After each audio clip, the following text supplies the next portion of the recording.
Hell broke loose here.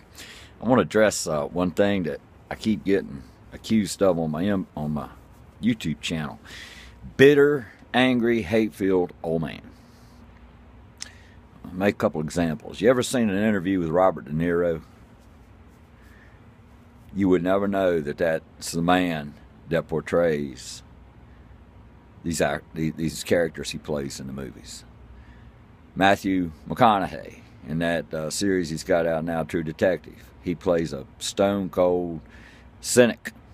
Not a skeptic, a cynic. Fuck, the world's hopeless. Well, in real life, he's a God squad. A mother. You see a mother out there wailing on some 16-year-old kid that done pushed her 3-year-old kid in the dirt. I mean, she's gone for murder. Not murder. She's gone. Is that her? Is she a hate-filled woman? Is she a hate-filled, bitter woman? Or is she reacting naturally to a situation? Y'all don't know me. You don't know me at all. There's no greater joy than playing music, than pure fucking comedy, than being around my family. I've got my grief in life. I've got my crosses to bear. So, figure of speech. We all do.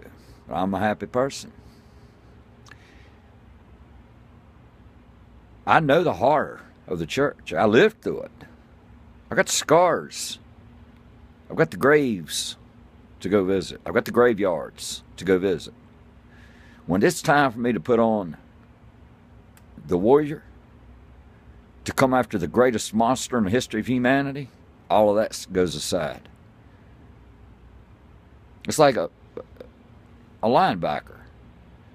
You watch a football game, they don't go over and sit down and play fucking cards. They're in battle mode the whole goddamn time.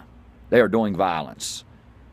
They got a job to do. Get that motherfucker with the ball and break everybody in the way. And they don't go over and sit down and play checkers and shit in between time. It's warrior mode the whole goddamn time. It takes rage. It takes anger. It takes full tilt boogie to fight a monster the size of the evil of Christianity. Not the good people in it. The monster empire that's represented by the pure filth on the fucking right. I got to divorce myself from the tender things in life, the good things, the children, my cat, my work, my music, everything.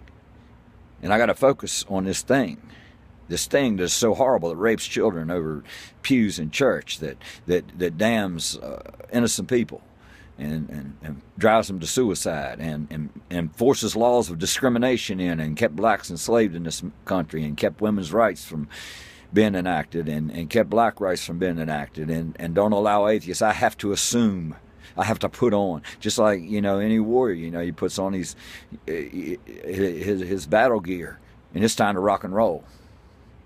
When I come at you, when I am in this mode, when I am looking at you, when I am writing, when I am going after the horror and criminal empire, I don't take any prisoners. Most people, due to the propaganda and bullshit laid out by the church, have no clue as to how deep the tragedy of the Christian empire is. I do know how deep it is. And I was inspired to investigate because it hit home first. It hit home.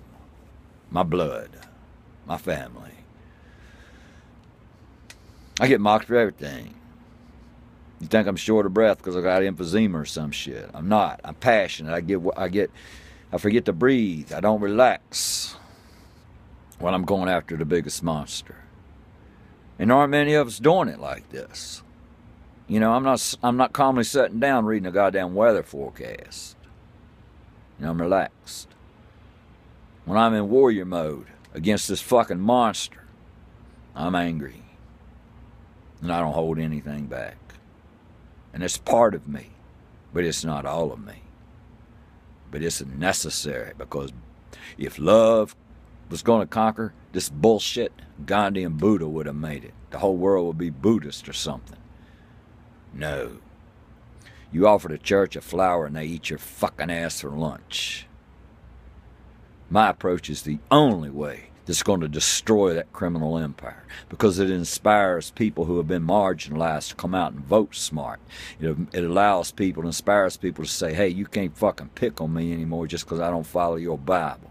And they don't ever have to get on a YouTube video or a Facebook page and boldly expose your bullshit.